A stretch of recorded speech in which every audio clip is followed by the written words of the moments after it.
Welcome to Let's Hear It. Let's Hear It is a podcast for and about the field of foundation and nonprofit communications, produced by its two co-hosts, Eric Brown and Kirk Brown. No relation. Well said, Eric. And I'm Kirk. And I'm Eric. The podcast is sponsored by the Communications Network and the Lumina Foundation. We're talking to people about their work and what's happening in the field with the hopes of making this growing arena just a little bit more accessible to us all.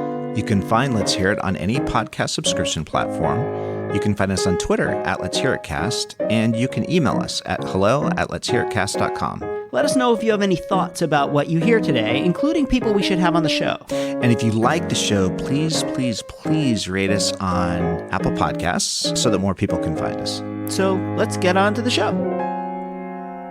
And we're back. Welcome in. It's another episode of Let's Hear It. And Mr. Brown, I'm so glad to see you today on what's turning out to be a beautiful spring day in the Bay Area. I'm so glad to see you. That was a little quick and perfunctory. You're usually a little more enthusiastic.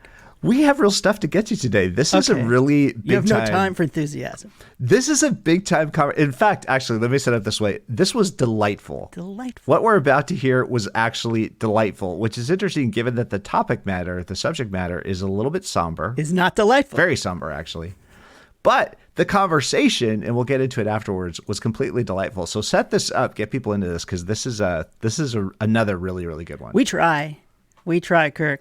My guest. Well, can I make a comment? Yes. No. Yes. Some of us try harder than others. In one of our favorite listeners said, as you get on the podcast this week, remind Eric that he does all the work. And so I will say that as we start. Thank you for doing all the work for this podcast, Eric. I really appreciate it. You're very welcome, Kirk. It's nothing. Okay, my guest this time is Alan Jenkins. Alan is a Harvard law professor. He is a former clerk to the Supreme Court. He is the co-founder of Opportunity Agenda. He was the director of human rights at the Ford Foundation. He is, in short, an overachiever. Yeah. But I think one of the more exciting aspects of Alan's career is now the fact that he is co-author of 1/6, the graphic novel, a comic book, which is not just a regular comic book. It explores what might have happened if the January 6th mob had been successful.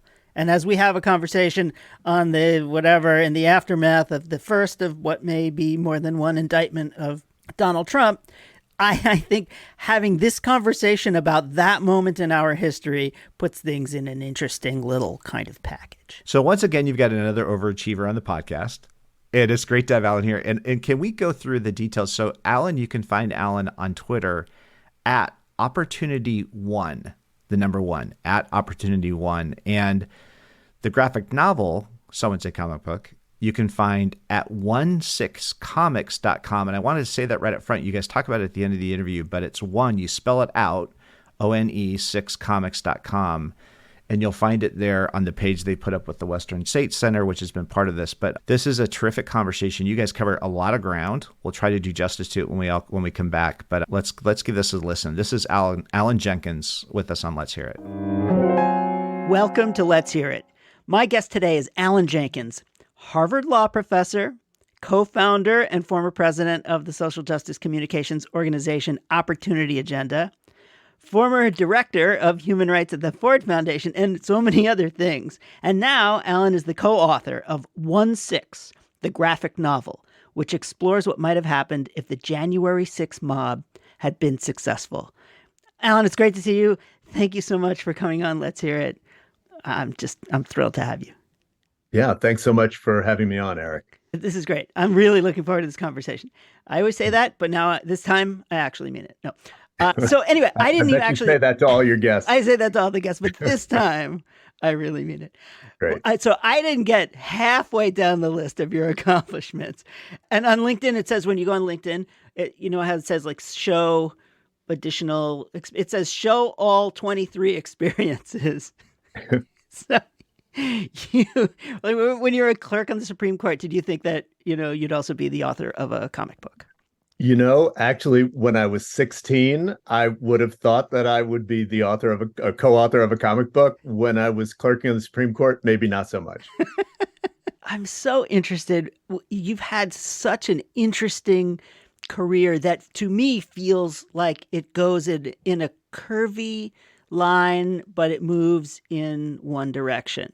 I mean, your work has been connected with justice, civil rights, an understanding of how to advance causes that matter. And obviously, you got started in the law, but then you went to wait. Did you go to Ford and then Opportunity Agenda? Can you give me Yes. the quick? So you went to Ford and made grants, Mhm. and then started your own founded Opportunity Agenda. Why? How did that happen? Why did you feel like that was the time to start a new organization? What were you trying to achieve?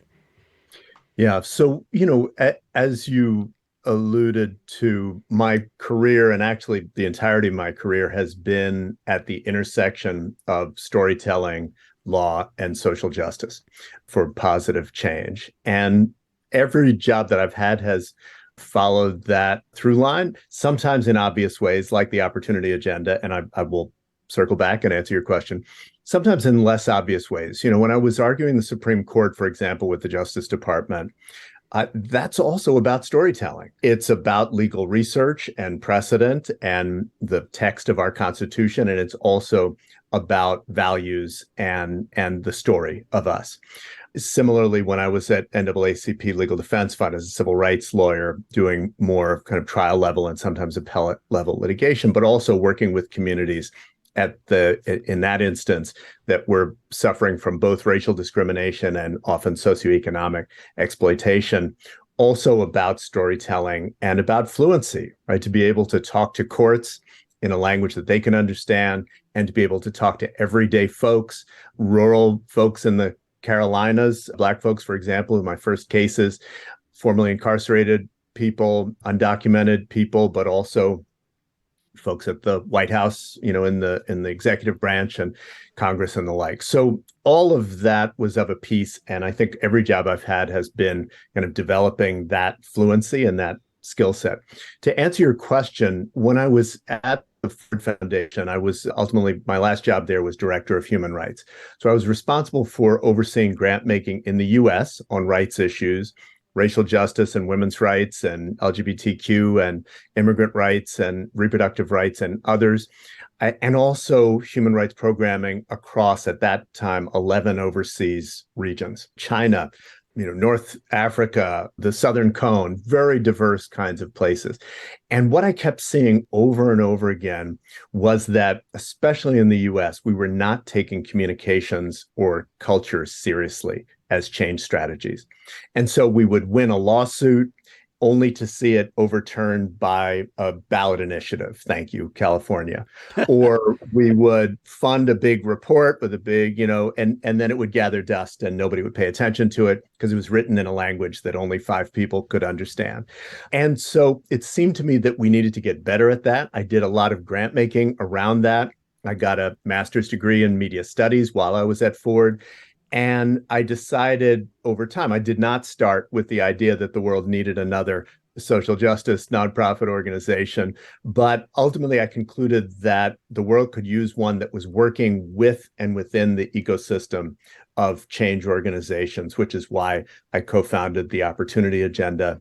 And as you know, we worked, and the organization is still thriving and working with all kinds of change makers, advocates and organizers and policymakers and business leaders and labor leaders and faith leaders to tell a more connected and more powerful story about opportunity and human rights in the US. That was a long answer to your question, but that's what my journey was, at least up to that point. We're all talking about storytelling. They always say that the lawyer that tells the best story tends to carry the day with the jury, for sure. Mm. Maybe now with the Supreme Court, maybe they're a little more inured to it, but still the idea that we ought to be able to articulate what our vision is and be compelling in ways that bring people in. But I have also, the more I think about it, the more I think storytelling without a strategy is also is great, but it doesn't get you where you need to go. And it feels to me, and you can correct me if I'm wrong, that Opportunity Agenda and other work that you've done is really looking at outcomes, at what it is, what a better world looks like and how to get there. We'll get into the comic book soon, the graphic novel, comic book, call it what you want, soon, because I'm feeling like that's where you're moving with this, but can you talk a little bit about how you take storytelling and wrap it into a strategy with an understanding of what changes you're looking for and how you're going to get there? We're all communicating all the time. All of us who are whether in philanthropy or the academy where I am now, or organizers, advocates, we're all communicating, but not always strategically, and sometimes not strategically at all. And so what that means for me, and now I teach a class on this at Harvard Law School, among other things, is understanding what are your goals, who are your audiences, the ones that really matter the most, whether they're decision makers or influencers or others, consumers, et cetera. What values are important to them, and what values do you share with them? So not speaking only in a language that, values that your audiences believe if you don't hold those values, but also not just talking about the issue from your perspective of why you care about it. And that part is a mistake that we make all the time in the social justice world. And then making sure there's alignment between your message, your narrative, your framing, and also the vehicles by which you're communicating in order to reach and move those audiences. And, a couple of other things just based on my experiences, and I would say occasional frustration with philanthropy on this. One is, in order to win on the vast majority of issues that we work on, we have to both inspire the base and activate the base on the one hand, and persuade the undecided.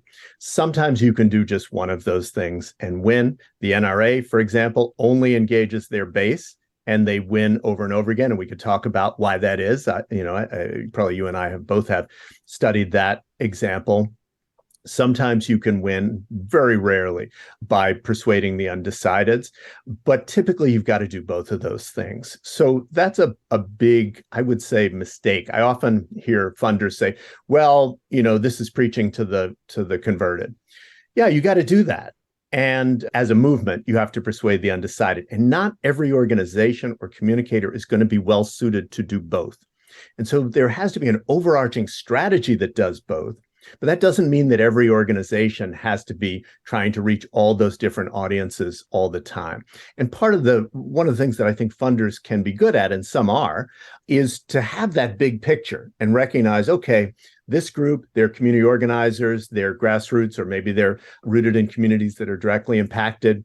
Maybe they're going to empower the base to make change the way the NRA does, but for good, not for, mischief. And maybe this other group is more institutional. Maybe they have more resources. Maybe they are going to be more persuasive with undecideds, and that's going to be their piece. But we have to have that coordination, and we have to understand that all those things have to happen.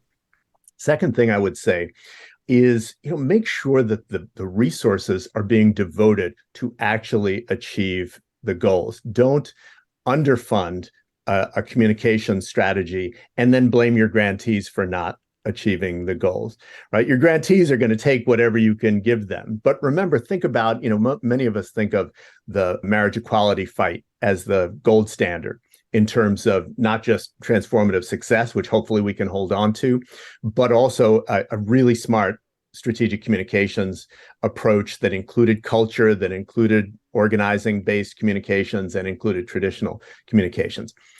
There's a great report, Hearts and Minds, by Proteus Fund, or that they sponsored it. They invested $173 million, not Proteus, but the Civil Marriage Collaborative, $173 million over a decade to achieve one transformative change. And a large percentage of that was for communications. So that's not to say you can't win any battles without $173 million, but don't make a $50,000 grant and then come back and say, well, why haven't you moved Hearts and Minds? It's also the case that no individual funder necessarily has to be the only one to be funding, it's not just what you're contributing, but what resources are the philanthropic field contributing. But check that out, right? Actually find out what the answer to that is. I guess the last piece there is timeline. There's some things from a communication standpoint that we're going to achieve in a year or 2 years, and it's actually possible to do that. The marriage equality movement had a 20-year timeline. They achieved their goals in 11 years. but they recognized that it was going to be a long slog. It was not going to happen until in a single grant period.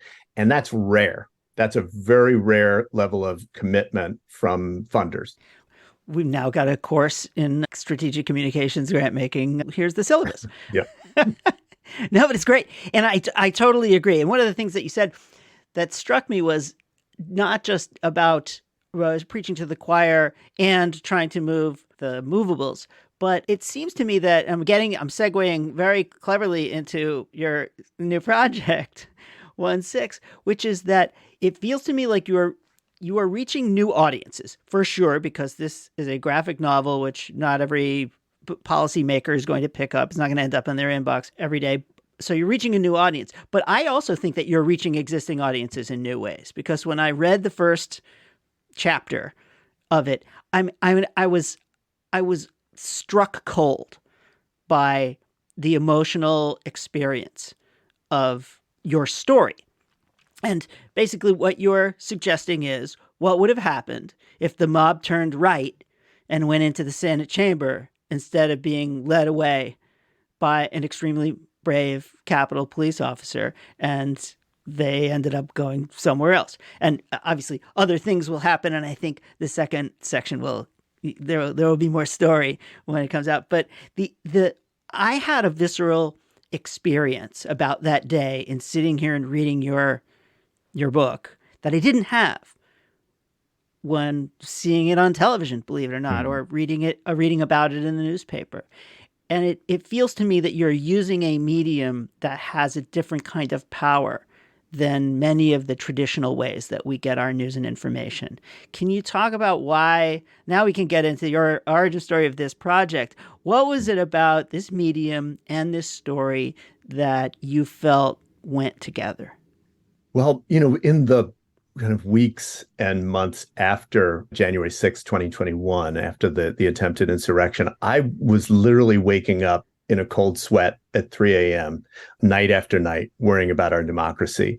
And, whereas I already felt the public narrative turning towards, wow, we dodged a bullet, time to move on, it was very clear to me that the forces behind that, and I'm talking about not just the mob, although a lot of members of the mob, have gone on to organize, but the fake elector scheme, the disinformation, the attacks on the media and accurate reporting, the extent to which so many members of Congress supported the insurrectionists' goals and tried to minimize what they were trying to achieve.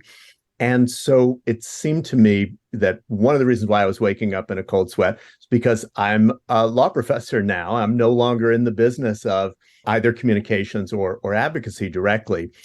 And I'm used to being able to do something when I feel there's, an existential threat to our multicultural democracy. And it seemed to me that something I could do was to create engaging storytelling that could reach a lot of people who perhaps were not paying attention, who care about democracy, who care about a vibrant kind of multicultural America, but are busy and are dealing with their own issues and may not have a chance to read the 300 plus page January 6th committee report. And so comic books, and it's a graphic novel, but that's just a fancy word for a comic book, really jumped out at me. I'm a comic book guy from way back in the day. If your listeners could see my office where I'm speaking to you from, to the right, to the left, I should say, is a giant wall of socially important comic books. And I've got 3,000 more in my attic. Whoa. But, comic books, a couple things about them. One is they're compelling visual storytelling. You don't need an advanced degree to consume and understand a comic book. They can be translated into multiple languages. You don't need much time to read them. There are people, they diverse ideology. You go into a comic book store and you will meet progressives, conservatives, libertarians, all kinds of folks. They traverse age. If you're 80 years old in America, you grew up with comic books, or at least in the proximity of comic books. In fact, when you were born, if you're 80, comic books were one of the leading pop culture vehicles in America. And today, if you're 15 today, you're growing up with comic books. comic book superhero stories are the tentpoles of Hollywood. They are receiving a resurgence in their print form. They're available digitally. So seem like the right vehicle to tell that story. And importantly, and so first of all, I immediately approached my now co-author, Gan Golan, who is a New York Times best-selling graphic novelist. His previous works, Goodnight Bush and Unemployed Man, just a creative visual genius. And, it seemed to me that this was a good way to tell this story, that it should be in the dystopian speculative fiction genre, the what if genre, which comes from Orwell and Octavia Butler and The Handmaid's Tale, The Twilight Zone. All of those are of that genre. And it's also a very familiar comic book genre that is now making its way into Hollywood. What if history had turned out differently? And we also knew that it had to be a creative, compelling, character-driven story. Nobody wants to see just the illustrated version of the January 6th committee report. Maybe some people want to see it, but those aren't the people who we're trying to reach. They're already in it, right? So, so we had to sit down and figure out who are the characters, what are the dramatic points, what happens, where do we start telling the story? And so far, luckily, I think we made the right choices. The book it's available now in digital form on Amazon and the Issue platform. We're 4.5 stars out of 5. It's a tough crowd on Amazon. We're doing well, and we got some great coverage. And the print version is coming out in a few weeks. We're speaking, in the third week in February, and it should be out in within 2 weeks after that. I think we made the right choices, but that's why we made them. Okay, we're going to be back in just a second for a brief break. I'm talking with Alan Jenkins, the author of 1/6, a graphic novel, which is also a comic book. And we'll be back after the break to talk more about it. You're listening to Let's Hear It, a podcast about foundation and nonprofit communications hosted by Kirk Brown and Eric Brown. Let's Hear It is sponsored by the Communications Network, which connects, gathers, and informs the field of leaders working in communications for good. Because foundations and nonprofits that communicate well are stronger, smarter, and vastly more effective. You can find Let's Hear It online at letshearitcast.com or on Twitter at Let's Hear It Cast. Thanks for listening, and now back to the show. And I'm back with Alan Jenkins, the author of 1/6, Harvard professor, former Ford Foundation program director, and the co-founder and former president of Opportunity Agenda. And I just, like I said, the first chapter of this hit me like a ton of bricks. It was, first of all, I love the fact that Ben's Chili Bowl was the center place of the resistance. It just seemed right. But it has also provided the kind of understanding that we actually could have been in this place.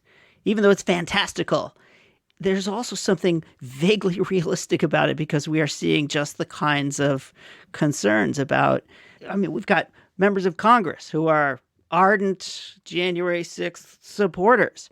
We're not that far off. Is your sense, and you mentioned we dodged a bullet, but that might have been, a quick dodge. Where do you see where we are right now? How is this in your own mind playing out? Well, we did dodge a bullet thanks to the courageous actions of Capitol Hill police officers and other people. Mike Pence showed real courage and integrity on that day. And there were a lot of mostly Republican elected and appointed election officials who refused to be bullied and stood up for the truth. And that was absolutely crucial. But if we dodged a bullet on January 6, 2021, there are 10 more bullets behind it, and they're headed for us. And, as you think about the challenges and the threats to our multicultural democracy, anti-Semitism is on the rise, and we certainly saw that on January 6th, and it continues. Hate crimes against people of color, Asian Americans and other people of color are on the rise. Disinformation and misinformation, especially on Twitter, but also on other platforms, we see appear to be on the rise. There are at least 179 officials who were elected or reelected in the 2022 midterm elections who were election deniers or otherwise supporters of some of the lies behind that motivated the insurrection. And so I think, our democracy is still on very, very fragile ground. And that's on top of the longstanding efforts to undermine voting rights and the access of people to be able to vote in free and fair elections, and book banning. You didn't mention way back in the day my status as an ACLU alum. That's right. One of my first jobs in between college and law school. If you had told me that in 2023, book banning would be on the rise and that what would be targeted would be books about the accurate history of our country, positive, negative, in between, regarding issues of race and inclusion and gender identity, I don't think I would have believed it. So we've got a lot of work to do. And part of the effort of 1/6, the graphic novel, is to bring new audiences into that fight, to have people recognize, okay, you saw this scary story. It is very close to not only where we could have ended up, but where we might still end up. And luckily, there are things that we can do about that to uphold our democracy and to ensure equity based on race and other aspects of our identity. And so we've teamed up with the Western State Center, longstanding social justice nonprofit organization, and both Gan Golan, my co-writer, and I are both senior fellows there right now. And they've been incredibly supportive. We're working together to create an education and action guide, which will be free and widely available. So as soon as someone reads the book, if they want to do more, they can scan the QR code or just Google and find both ways to go deeper on the true story of January 6th and to take action on these three prongs, which are represented in the book, which are democracy, discrimination, and disinformation, and specifically what they can do to uphold the first and to combat the latter two. And here, since I gave my critique of foundations, here I have to say that we've been very fortunate to receive the early support of Open Society foundations, of the Ford Foundation, of a number of other funders who've supported that outreach work so that we can get this thing out. And it's going to be available free, not just the guide, but we're making the thousands of copies of the comic book available free to nonprofit organizations working on those issues, pro-democracy, anti-discrimination, to use in organizing, to use in their own education campaigns. And that also is thanks to our philanthropic supporters. So that's really made a big difference. So the book's been out now about 6 or so weeks. It came out on January 6th, of course. And I'm just wondering if there's been any feedback or responses to it that you hadn't expected, anything that has surprised or delighted you, or maybe not delighted you. Once something gets out into the world, you never know exactly how it's going to land or where it's going to go. The first is a humble brag, I guess, which is do it. People really like the story, which is just wonderful. Obviously, that's what we were aiming for. But, you never know. You put a story out into the world, and this is just the first chapter of 3. And, you don't know how it's going to strike people. You don't know what the worst thing that could happen is for it to be boring.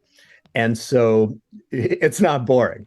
We've gotten a few haters, which I think is a badge of honor, in terms not so much of the content of the storytelling, but, they just don't like the implications of it. Mm-hmm. But we've gotten overwhelming positive feedback on the content of the story, which means people want to read it. It's not medicine. It's fun. It's engaging. So I'm very happy about that. And that significant aspect of that also is we went to a veteran comic book illustrator, Will Rosado, who also is the illustrator behind La Borinqueña, which is the first Puerto Rican female superhero story. And Will just brought all kinds of new ideas and kind of introduced visuals that we hadn't even thought of. So all of that has been, I don't know if surprising is the right word, but at least, I guess I'm pleasantly surprised to see the really positive reaction. And similarly, I think here's an interesting thing that I hadn't anticipated. So we've been speaking with a lot of experts, reporters, some of whom were there on January 6th, 2021 at the Capitol, people who study white nationalism and Christian nationalism and disinformation. And they've been excited about it. It's a little like therapy, Eric. You can tell that they are so, at least the people we've spoken with, they also have these fears. They're waking up in the middle of the night, and they were there. So they're actually reliving what happened. And they're also the ones who were there, and they're also worrying about the future. And so you get on Zoom with these folks and they just start going and telling you so much. And so we're, furiously taking notes, trying to figure out how we can incorporate the most interesting stuff into the future issues. Mm-hmm. And so that's been really wonderful and also a little surprising. And, the second issue, the first issue is set in the dystopian near future. The second issue actually jumps back and relates a lot of the true events that led up to the insurrection. And we're very clear about what's fictional, what is speculative, and what is based on accurate research and reporting. And we've done a lot of research. And the guide will similarly make clear. So there's, because that's part of avoiding disinformation, right, is making sure you're transparent. So that part is where we've talked to the largest number of experts, and their enthusiasm, but also catharsis in talking to us has also been, really striking. Where are you going to go with this? Once you're done with it, it feels to me like there's a lot more material, or there are a lot of opportunities to build on the success of this. And again, I just want to put in another plug. It is beautiful. It's chilling. It's exciting. And I think it's the sort of thing that parents can share with their kids. But I also think that it's something that it's just another way for us to think about important questions, and another tool. The message that you're sharing is really important. And it's one of these things where we must not let our guard down. But where do you see this going next? It feels to me like there are many opportunities that will emerge from this project. Yeah. So, in terms of story, no spoilers, but, as I mentioned, issue 2 will be set in the lead up to the insurrection and then the day itself. Issue 3 of the 4 will really be the pivot into alternate history. So in other words, as you said in your intro, the mob goes right instead of going left, and they do everything they said they were going to do, which is reflected on the cover of the book. And then President Trump does everything he said he was going to do. And there we're actually tying his words and actions in the book back to things that he actually said or did while president, or that have been done by other actors in our recent history. So, for example, we're going to be forcing readers to imagine, think of kids put in cages, which happened just a few years ago. Well, what if that were done on a mass level instead of just for the most vulnerable people on our soil? We're really trying to transport our readers to really think about the implications of all of the terrible things that have happened over the last several years, not solely about former President Trump by any means. So, book banning is a good example of where, that's coming from other places. And then the fourth issue, the fourth and final chapter, will be about everyday folks coming together to try to restore our democracy. Well, let me stop there so that I don't give away too much. But what I will say about our characters, and you already saw this in issue 1, is that they're diverse. There's a Trump voter who is one of our main characters, who's grappling with what's true and what's untrue, and where does democracy lie. There is a refugee, Congolese refugee. There's really a variety of characters from different perspectives who we'll see are going to be bringing their superpowers, which come from their own experiences, and their vulnerabilities, their kryptonite, which also come from those experiences. And that's, critical to telling a compelling story, but it's also critical to bringing the kind of information and perspective to our readers that, if we just gave them a long report to read, they would not be getting. Well, it's such an exciting project, and I challenge folks out there working in foundations and nonprofits to ask yourself whether you are doing the same old thing or are you coming up with exciting, engaging, innovative ways to do great storytelling with a purpose. And I, for one, can't wait for the next issue and the ones past it. I'm just really grateful to you for doing this work and for being so clever and creative, because it's what our field really needs. So Alan Jenkins, co-author of 1/6, and an incredibly great guy. Thank you so much for coming on and talking about this. Thank you so much, Eric. And last thing for your listeners is that they can go to 16comics.com. So ONESIX comics.com. Sign up for updates, find out how to purchase the book, or just provide us feedback and input. So I hope folks will do that. Well, thanks again, Alan Jenkins. And we're back. So what'd you think? It's so fun to listen to this conversation.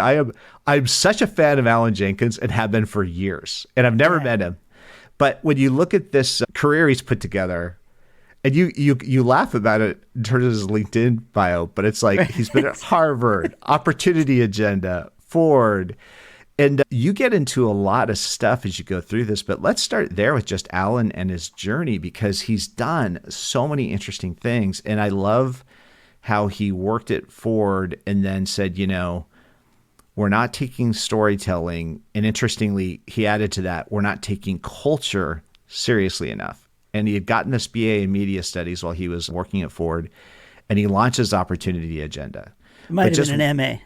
MA. Okay. So what do you make of Alan and his just journey as a professional in this space? Because you've known him for quite some time. It's really wonderful. He's a lawyer and a communicator. It's almost like you take out a copy of What Color Is Your Parachute, and you take all those pieces and you put them together, and you end up with this incredible career that understands both the legal underpinnings of our democracy and the tools that you need to use in order to ensure that you get to have a democracy.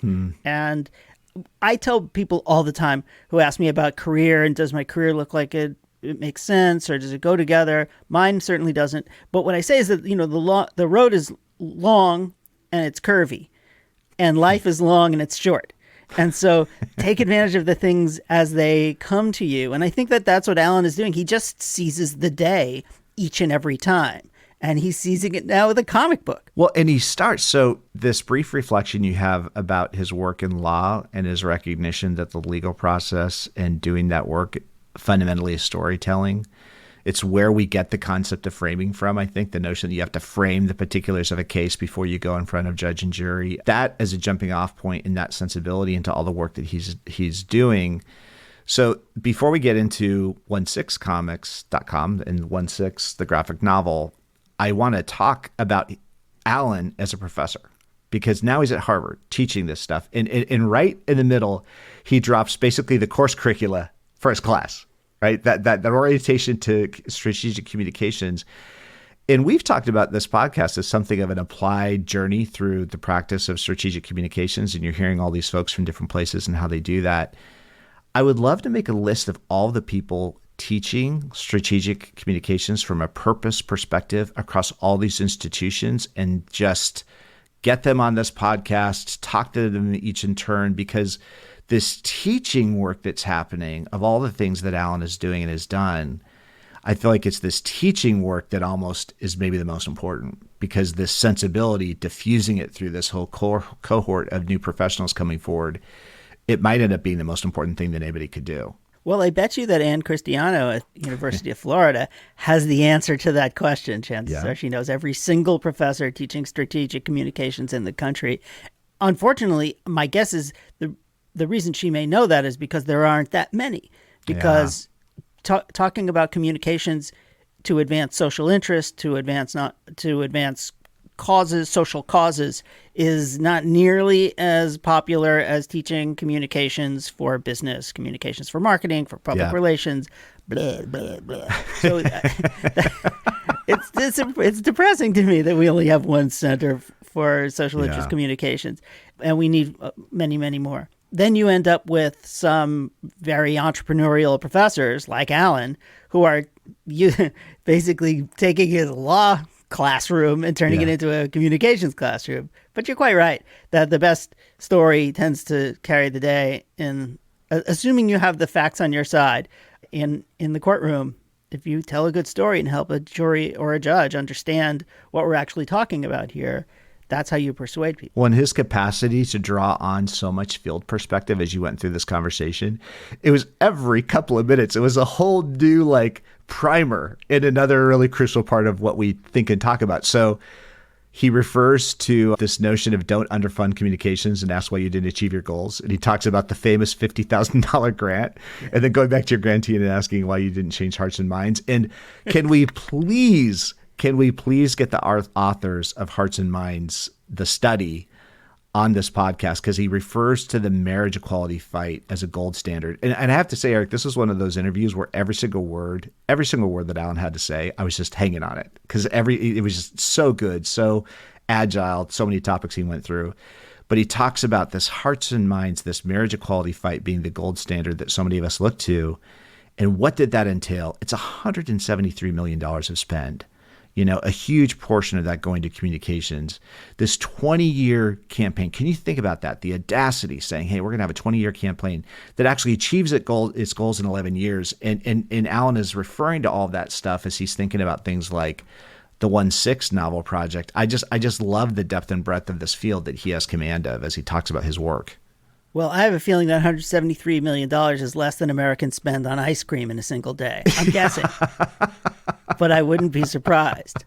And maybe a lot less. I mean, it's not that much money if you think about it. And that's so bad. I mean, it's just it's coins in the couch for a lot of the folks who live about 25 miles to the south of me right here. So, yes, the idea that you need to spend money on communications is really important, and the idea that you have to be patient and you understand that things aren't going to happen tomorrow or the day after. And funders obviously need to understand that. And we see the big campaigns that have carried the day are ones in which the funders were in it to win, and they were willing to stay, and they were willing to learn from things that didn't go according to plan, and they built on their successes and their failures to make sure that the thing that they wanted to have come true came true.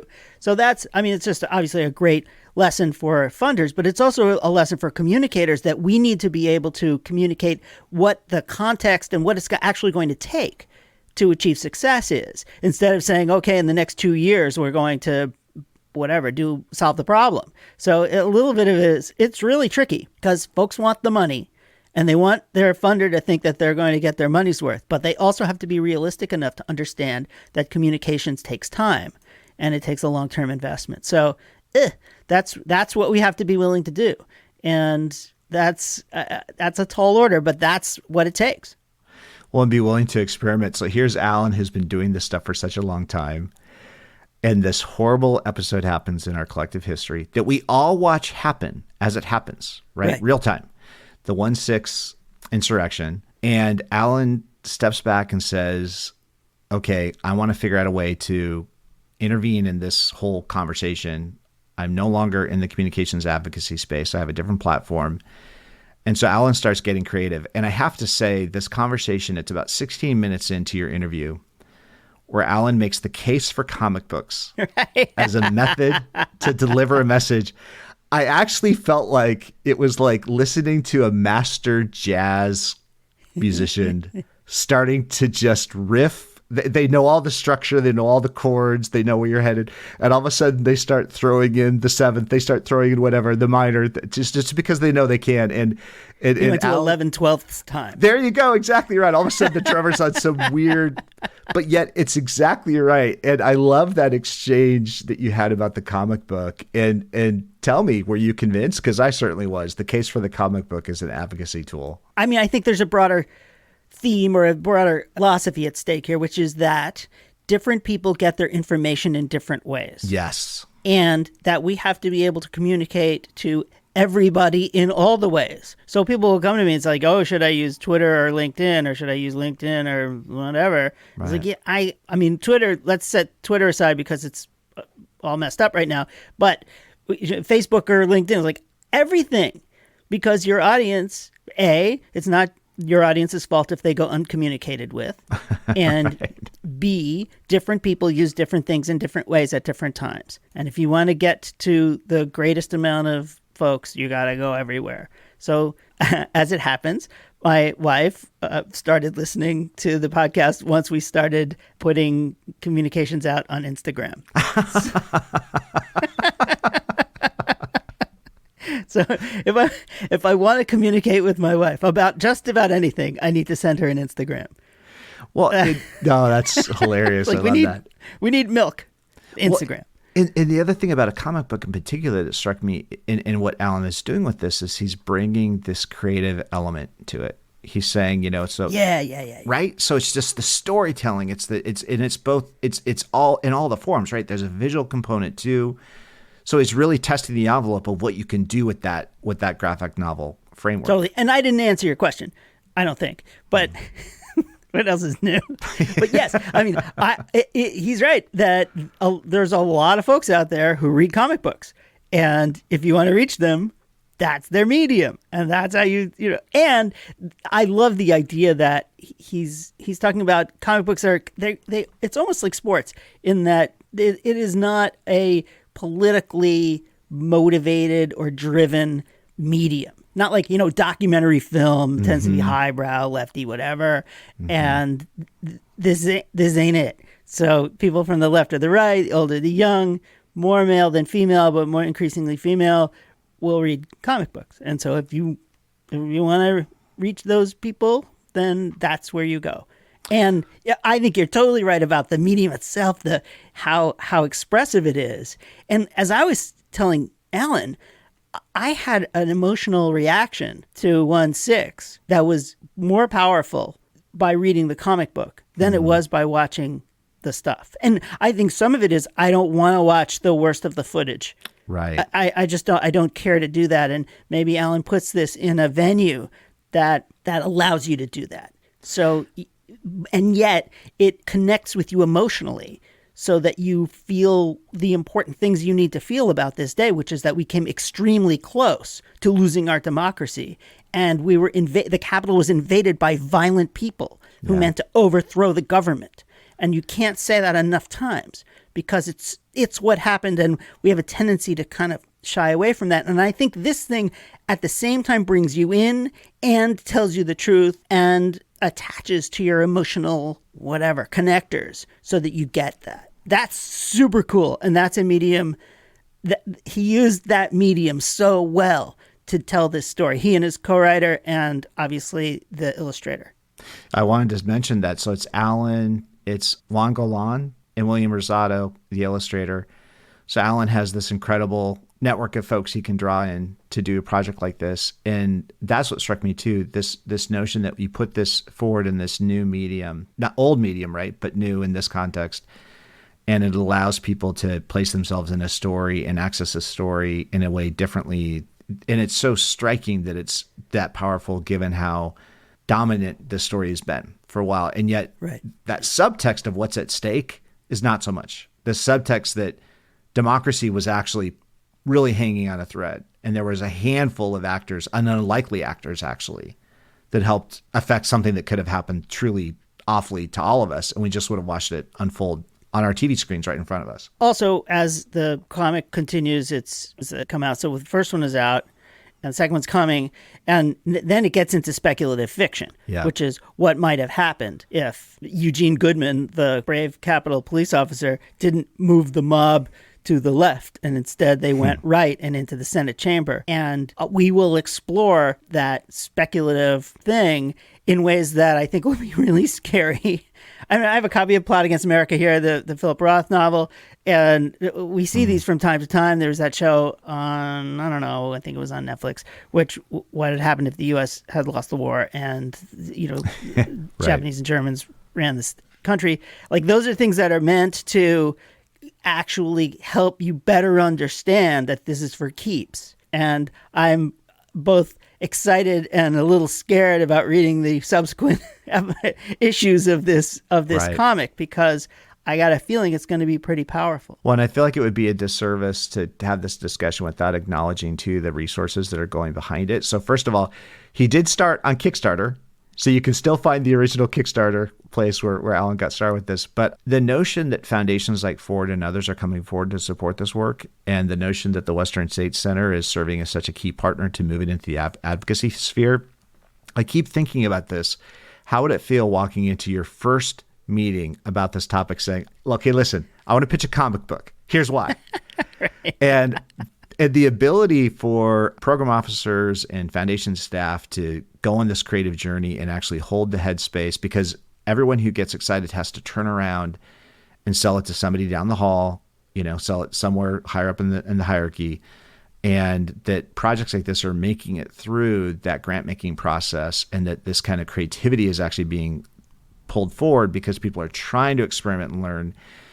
That to me feels like a really important part of this story that we shouldn't dismiss or miss, that it's not just that what Alan is doing with 1/6, but it's that he's got partners that are saying, hey, not only let's support you in doing this, but also let's get thousands of copies of this out in the hands of people all across the country, and to have a toolkit that goes along with it on the advocacy side of things. Again, Alan is clearly really gifted to pull these pieces together, but for him to have partners in the process to say, yep, we'll take this risk with you too. I just love that whole aspect of this whole story. Yes. Thank you to all the folks that are funded Ford and others who are funding Alan and his work in the Western States. We have to just continue to not think that that we're the audience. And I think that's one of the most important lessons in communications, is that when you're doing your thing, you are not the audience. It's the people you're trying to move. They're the audience, and you have to understand what they care about, where they go, what they listen to, what they read, and communicate in ways that make sense to them. Not just because you hear the music in your head and I don't really understand why this thing is right. And so if I just say it louder or quote more statistics, then they'll get it, because that's not how communications works. It's not how persuasion works. And as Alan knows this, he's a virtuoso at it. He truly understands that he is not the audience, and that he is he's communicating in interesting, fun, engaging ways, and he's meeting people where they are, not where he is. Otherwise, he'd just, write a law book. Right. We're here to storytelling with a purpose. So Alan Jenkins, and you can find 1/6, the graphic novel. It's not a comic book. It's a graphic novel. He says it's a comic book. I know. 1/6, the graphic novel. Let's just call it a comic. I don't know. Whatever. It's a graphic novel. It's very graphic. You can find it on Amazon. You can find it at 16comics.com, 16comics.com, and go follow Alan on Twitter at opportunity1. Certainly just such a fan of everything that Alan has done for all these years, and keeps doing new and interesting work. And Eric, man, so gracious for Alan to come here and talk about 1/6, but so fun to hear you guys talk about it. Yeah, that was great. And it was great to reconnect with Alan. I've known him for years, but haven't spoken to him in quite some time. So that was super fun. 16comics.com. Go find it, go buy it. And thanks everybody for listening. We'll talk to you next time. Okay, everybody, that's it for this episode. Please let us know if you have any thoughts about what you heard today, or people we should have on this show, and that definitely includes yourself. And we'd like to thank John Beltrano, our enthusiastic production assistant. John Ali, the tuneful and inspiring composer of our theme music. Our sponsors, the Communications Network and the Lumina Foundation. And please check out Lumina's terrific podcast, Today's Students, Tomorrow's Talent, and you can find that at luminafoundation.org. We certainly thank today's guest, and of course, all of you. And most importantly, thank you, Mr. Brown. Oh, no. Thank you, Mr. Brown. Okay, everybody, until next time. Let's hear it.